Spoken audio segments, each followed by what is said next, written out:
Donc, première question, on nous demande à quoi peut bien être égal log de 10 puissance 7,2. 10 puissance 7,2. Ok.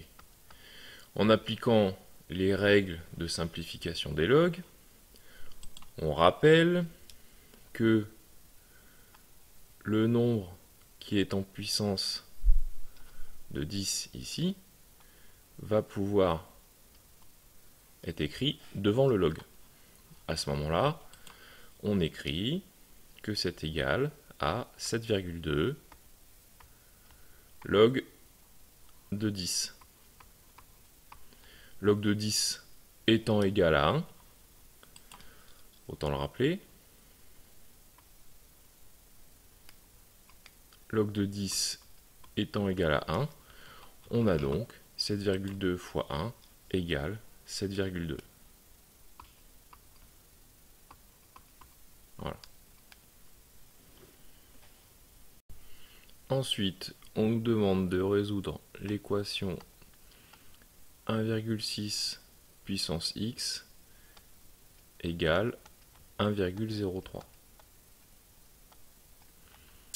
On va directement appliquer le log à chaque membre de l'équation. On va donc écrire que log 1,6 puissance x est égal à log de 1,03. En appliquant la règle rappelée au-dessus, on écrit x log de 1,6 est égal à log de 1,03. En divisant le tout par log de 1,6, on a donc x qui est égal à log de 1,03 sur log de 1,6. Enfin, on nous demande de simplifier l'expression log de a plus log de b au carré moins log de a puissance 3 sur b puissance moins 2. On peut d'abord rappeler qu'une division à l'intérieur d'un log va se transformer en soustraction de log. C'est donc ce que je vais écrire en dessous. Donc, l'expression du dessus est égale à log de a, plus, au passage, je simplifie quand même, log de b au carré qui va devenir log de b. Je vous rappelle la règle revue un petit peu plus haut. Moins, alors moins quoi? Moins log de a puissance 3. Et on a dit que une division à l'intérieur d'un log se transformait en soustraction de log. J'écris donc log de a puissance 3 moins log de b puissance moins 2. Ça marche. On continue. Donc, on retrouve notre log de a, nos deux log de b. Attention au signe moins qui fasse se distribuer sur les deux logs. Je vais en profiter également pour sortir le puissance 3 devant le log et sortir le puissance moins 2 devant son log également. Ce qui va me conduire à écrire 3 log de a. Alors attention, parce que là c'est la foire au moins. Donc, un premier moins ici. On a un deuxième moins ici. On a un troisième moins ici. Moins par moins par moins, ça fera toujours moins 2 log de b. Finalement, les logs de a, on en a un ici et on en a moins 3 là. Donc, moins 2 log de a. Et les logs de b, on en a 2 ici et on en a moins 2 là. Donc, il n'y a plus de log de b. Finalement, la réponse, c'est moins 2 log de a. Dans le livre, on ne nous propose pas tout à fait ça. Qu'à cela ne tienne, on peut toujours reprendre le 2 ici et le mettre en puissance du a. Ce qui nous amène donc à écrire égal moins log de a au carré. Alors dans l'exercice 4, on nous présente deux figures, une figure 1 et une figure 2, sur lesquelles on peut d'ores et déjà lire quelques points caractéristiques. Sur la figure 1, on peut lire que 0 a pour image 0, que 1 a pour image 10 et que 2 a pour image 100.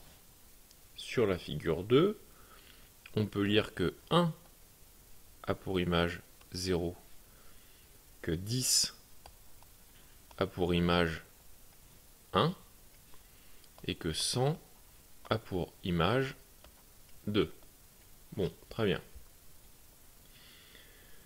Les propositions sont les suivantes. Est-ce que la fonction que je vais nommer f de x égale 10 puissance x peut être représentée sur l'une de ces deux figures?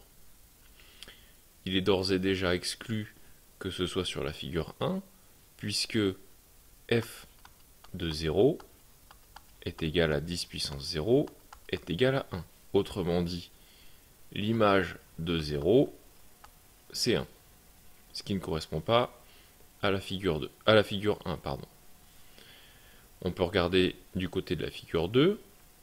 Là encore, ce n'est pas possible, puisque f de 1 égale 10 puissance 1 égale 10. Autrement dit, l'image de 1 par la fonction f, c'est 10. Ce n'est pas ce que l'on a sur la figure 2.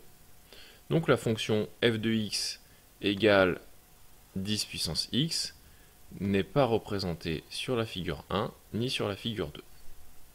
Voyons pour la fonction g de x égale log de x.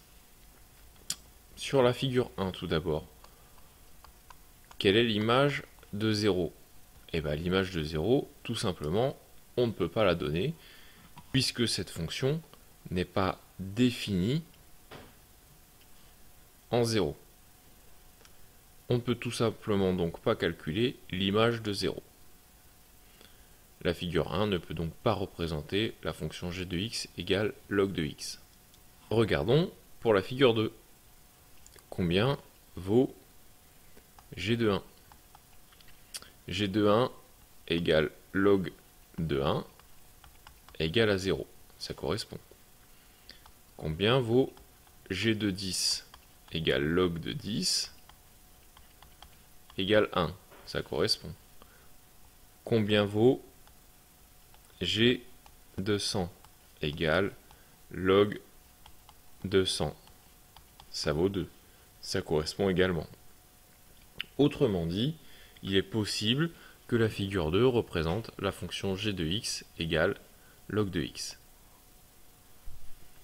Dans la question 5, on nous interroge sur la fonction log de x. Je vais donc réutiliser la notation g de x égale log de x pour commenter les réponses. On nous propose tout d'abord l'assertion suivante, g de x est croissante sur l'intervalle 0 ouvert plus infini. Oui, c'est vrai, c'est une question de cours. La fonction g de x égale log de x est bien croissante sur son intervalle de définition 0 plus l'infini.